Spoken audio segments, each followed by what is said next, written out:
विवर्धमानं त्वां वर्धमानं स्तुतिगोचरत्वं निनेशव स्मो वयमद्य वीरं विशीर्णदोषाशय पाशबन्धं। बोलो देवादेव श्री शांतिनाथ भगवान की। प्रातः स्मरणीय परम पूज्य गुरु आचार्य श्री विद्यासागर जी महाराज की। बोले परम पूज्य श्री विनीत सागर जी महाराज की, उन्हीं संघ की। एक दंपति अपने पारिवारिक विचार के बारे में विचार विमर्श चल रहा है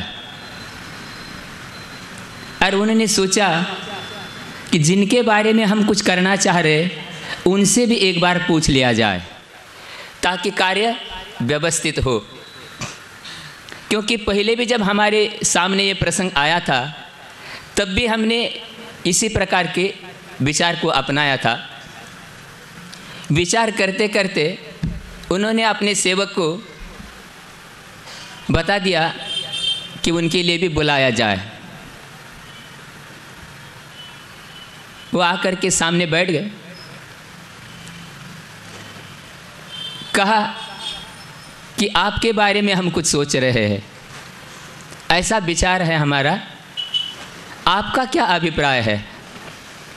तो उन्होंने कहा जैसा आप समझे। अच्छा, आपका कुछ अभिप्राय नहीं है? जब आप ही हमारे बारे में सोच रहे तो आप तो भला ही करेंगे, ये हमको विश्वास है और हमको क्या सोचने की आवश्यकता है। अच्छा, नहीं पहले भी हमने ये कार्य किया था लेकिन उन्होंने तो अपना मंतव्य बता दिया था, ऐसा आप बाद में नहीं पछताना। अभी हम पूछ रहे नहीं, कुछ नहीं, जो आप कहेंगे वैसा। अच्छा ठीक है। जाने के बाद अब बात प्रारंभ हो गई,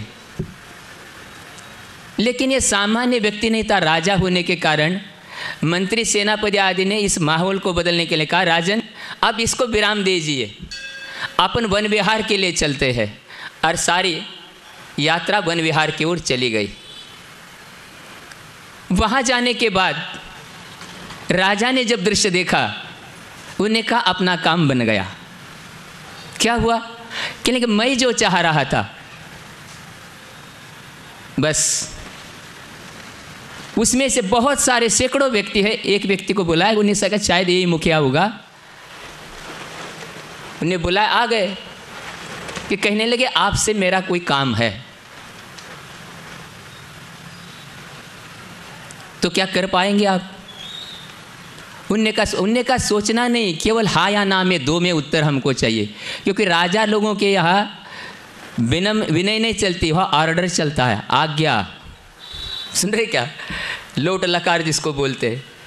तो वो सोच रहा है अपरिचित व्यक्ति है, मेरी दशा ऐसी है, ये कह रहा है कि भैया हाँ या ना में उत्तर देना, तब वहाँ पर टिक मार्क करना है तो माइनस मार्किंग नहीं हो, और या फिर दूसरे मार्किंग के लिए समय है कहाँ। उन्हें कहा तैयार हैं हम, क्यों वो भी राजा ही था, लेकिन फिर भी अभी वैसा वेशभूषा उसकी दिख नहीं रही थी, इसलिए लगा कि ये कुछ जानता नहीं। उसने कहा हम तैयार है। अब मंत्री सेनापति कह रहे, राजन आप कर क्या रहे हैं? अपनी ही संतान के प्रति ये आपका सोचना कि ठीक है बच्चे तो बच्चे हैं, लेकिन आपने ये कौन सा निर्णय लिया, लेकिन कुछ बोल नहीं सकते। ठीक है, बस चलो आप नगर में तैयारी हो गई। किसकी किसकी तैयारी? सिद्ध चक्र की। सिद्ध चक्र तो बाद में होगा। कुछ समझ में आ रही बात? हाँ महाराज आ रही है, एक दो तो हिला पा रहे, कोई बात नहीं है। तैयारी हो गई, राजा ने आज्ञा दी, बहुत बड़े और राजा महाराजा के लिए आमंत्रित किया जाए, और विवाह मंडप तैयार हो गया। और विवाह का मुहूर्त, सब राजपुरोहित वहाँ बैठे ही है, मुहूर्त के लिए कहीं जाना नहीं, सब कुछ व्यवस्थित, खूब उसमें ठाट बाट के साथ राजघरानों का जैसा विवाह होता है वैसा ही विवाह हो गया। उसमें किसी प्रकार की कोई काट छाट राजा ने, ये भी उसकी विशेषता मानना पड़ेगा, लेकिन उसकी शर्त इतनी थी, मेरा नाम जीवन भर लेते रहेगी, अब ये याद करेगी कि मैंने कह दिया होता कि नहीं मुझे ये पसंद है, तब तो बात बनती। अब देखता है क्या होता है, लेकिन होना क्या है। और जैसे ही कार्य संपन्न हो गया, पिता से विनय की, पिताजी आपका कार्य आप संपन्न हो जा, अब मेरी विदाई जल्दी हो जाए। क्या मामला? हाँ बिल्कुल हो गया। मैं अपने कानों से अपने पति की बुराई नहीं सुन सकती। सैकड़ों सेवक सेविकाएं दास दासी विदाई हो गई, और जैसे ही शाम के समय अपने पति के वैयावृत्ति के लिए, रोग दूर के लिए, उन्हें कहा रुको, दूर रहो। कहने क्यों? मेरा कोई अपराध होगा? कोई गलती नहीं। मैंने भी इस परोपकार के दया के पीछे ही, मैं भी आपके जैसा ही था, लेकिन मेरे ऊपर आपत्ति इसी के कारण आई, कहीं तुम्हारे ऊपर भी ये ना आ जाए, मैं इसलिए चाहता हूँ कि आप दूर रहो। उनने कहा नहीं। जब हम पहले घर में थे, कोई भजन सुनाता, तीरथ करने चली चली निज पति का कष्ट मिटाने को, और आज पार्लर चली चली निज पति का कष्ट बढ़ाने को। सुन रहे? कहते मैं तो सेवा करूंगी, और बस सब हो गया। मुनिराज बैठे थे महाराज जी जैसे जिनालय में, संसारी प्राणी। उन्होंने कहा गुरुदेव क्या किया जाए? कहने कुछ नहीं करना, सिद्ध चक्र का पाठ और गंधोदक लगाना है बस। श्री सिद्ध चक्र का पाठ करो दिन 8 पढ़ते आप लोग, और फल पायो कौन? और ये क्या पाएगी? पाएगी वही। क्यों? उसका कारण है। आचार्य कुंद देव ने हम लोगों के लिए वो बात बता दी, संसार में सबसे सुंदर वस्तु कौन सी है? आप लोग तो किसी का सुंदरी का नाम बता दोगे? नहीं। ये यत्त निश्चय गवो समवो सवत्त सुंदरो लोये बंद कहा ये यत्ते तेन विसंवादिनी होदी। तीसरे क्रमांक की गाथा है समय सार के। गुरुदेव का उपकार है, हम लोगों को ऐसी शिक्षा उन्होंने दी। जो एकत्व में अपने आत्म तत्व में लीन है, अभेद रत्नत्रय के मुनिराज जो है, उनकी आत्मा सबसे सुंदर है इस लोक में। और जहाँ दो का बंद होता है वहाँ विसंवाद होता है। अकेले में कोई विसंवाद, वहाँ संवाद की बात ही नहीं है। और इसलिए मैं ना कह रहे, मैं वो नहीं हूँ, मैं तो ये बाहरी पुद्गल है, मैं वो हूँ। ये भी उस तत्व को जानती थी, और सब कुछ हो गया। और क्या हुआ? 750 के 700 कोड़ी किससे? महाराज ऐसा गंधोदक से। महाराज समय हो रहा है, महाराष्ट्र में एक स्थान पे थे, हम लोग विहार कर रहे थे, चंद्रपुर सागर जी हम लोग। एक श्राविका ने आकर के पूछा, नमस्ते किया, महाराज जी क्या ऐसा भी होता है? एक बार हो गया, दूसरी बार फिर उसने वही दोहराया, तीसरी बार भी कहा महाराज जी क्या ऐसा भी होता है? हमने कहा मुझे अवधि ज्ञान नहीं, आपको क्या कहना स्पष्ट करिए। कि लेकिन महाराज कई गंधोदक से भी कुष्ठ होता, दूर होता है, ऐसा भी होता है। हमने कहा ये तो बहुत बड़ी जबर है। अब सारा सिद्ध चक्र ही उसने चपेट में लाया। हमने कहा बहुत अच्छी बात है।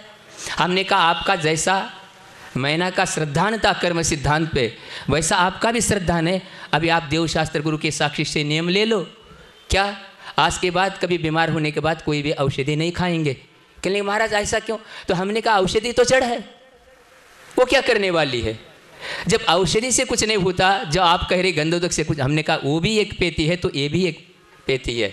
इसलिए जब आपको कभी बुखार आता है तेजी से, और मान लो अर्धरात्रि के समय कहीं आपको आप अस्पताल डॉक्टर के पास जाने की गुंजाइश नहीं, आप घरेलू उपचार में क्या करते हैं हमें बताइए?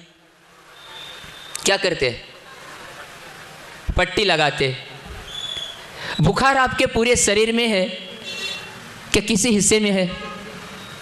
हाँ, पूरे शरीर में। पट्टी आप कहाँ रखते हैं?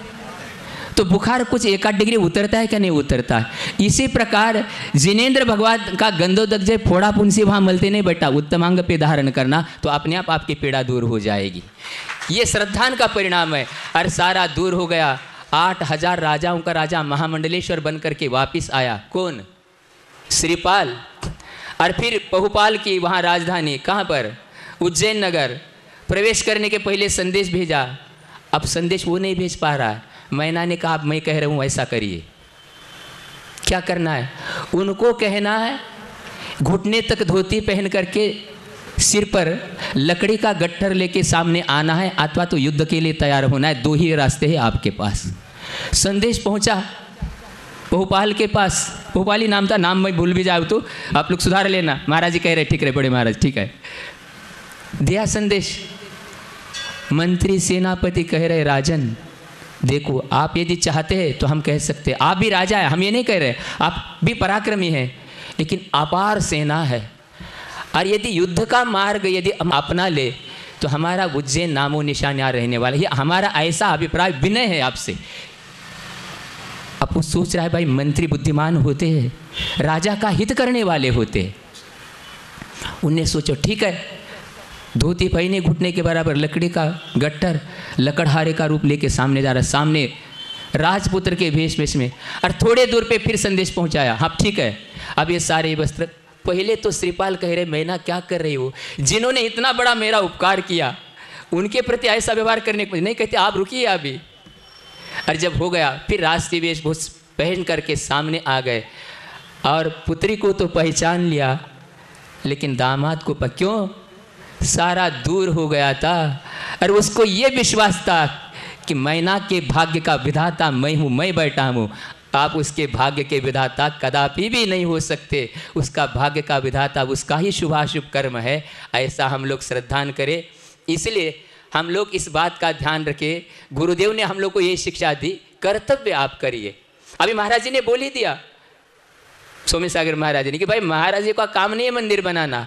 उसकी भी 2004 में जब हम लोग आचार्य महाराज के साथ आए थे, वो भी कभी प्रसंग मिलेगा तो वो बता देंगे।